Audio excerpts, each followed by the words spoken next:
Wow, what is that? Butter. Butter. Clearly not vegan, but it smells so good.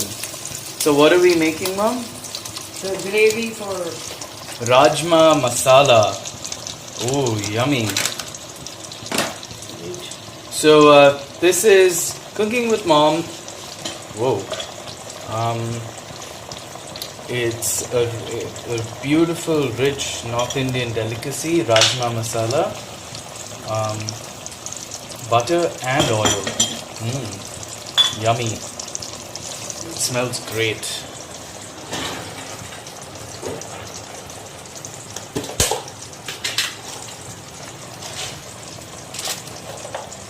Oh, yummy. Cinnamon.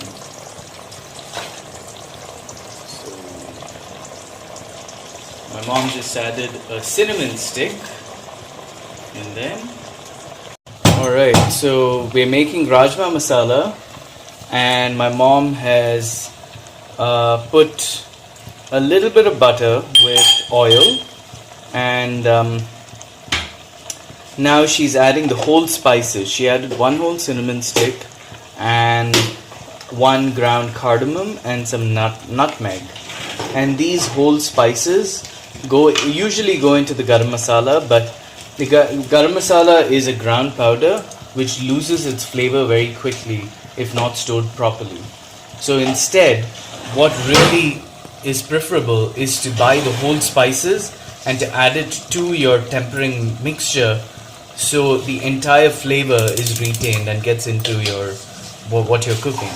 So right now my mom just added the raw ingredients that go into Garam Masala, so all the phenolics and all the aromatics will get absorbed into the fat, which is the oil butter mixture.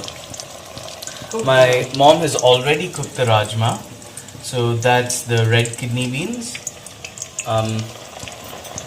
Now, as you can hear, the jeera, which is the cumin seeds which my mom added, have started to sputter, which is the signal that she can start adding the other spices.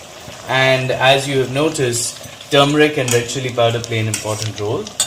Now she has pre-ground the onions, ginger and green chili, and this trio of onions, ginger, green chili, and some people add garlic. My mom doesn't add garlic. Is the base. Oh, my mom has added garlic. Okay, just one clove of garlic. It forms the base, which will completely soak up the spices, to which the tomato rich sauce is added, and then that is all simmered down with the main ingredient, which is either the bean or the pulses or the protein components. You need to be here to smell this. It's divine. The combination of butter with the spices is, I feel like I'm at Peshawari or Kabul or one of these top-end North Indian restaurants.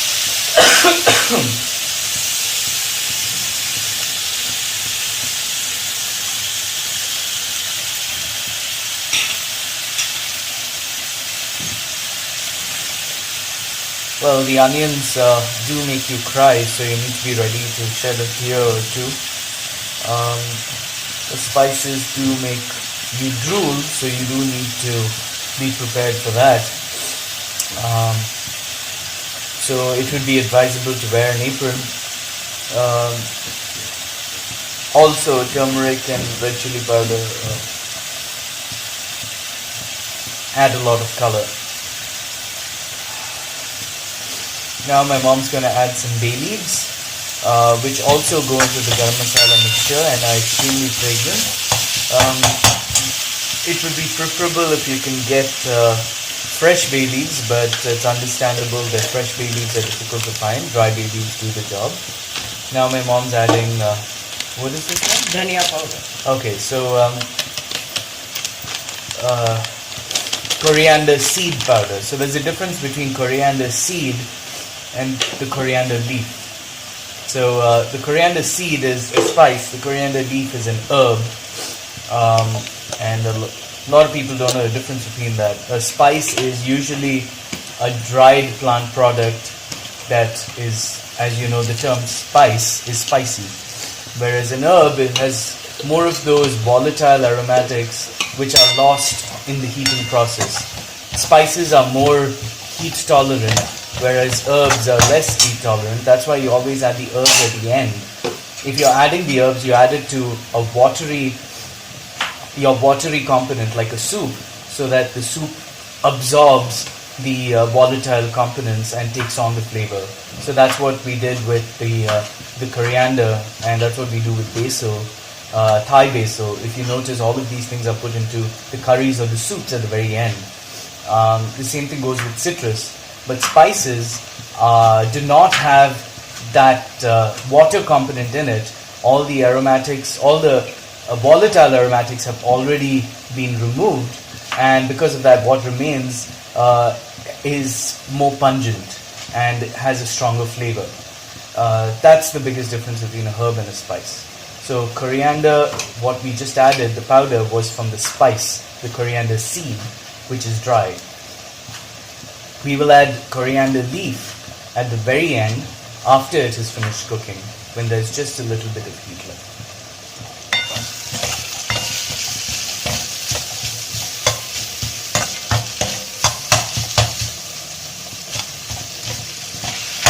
So now we add the tomatoes after the onions have reduced a little bit and taken on all the phenolics, the flavor compounds from the spices. The onions have also soaked up the butter. So this is what makes it so rich in taste and in calorific value. Yummy, look at that. Mom's homemade rajma.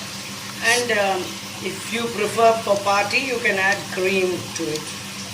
So you basically added the cooked rajma, which you cooked in the cooker, into this, and then you put it all in the cooker and steamed it a little more for a couple of steams, right? Amazing. And then you added coriander or cilantro at the very end. And yummy, yummy, yummy.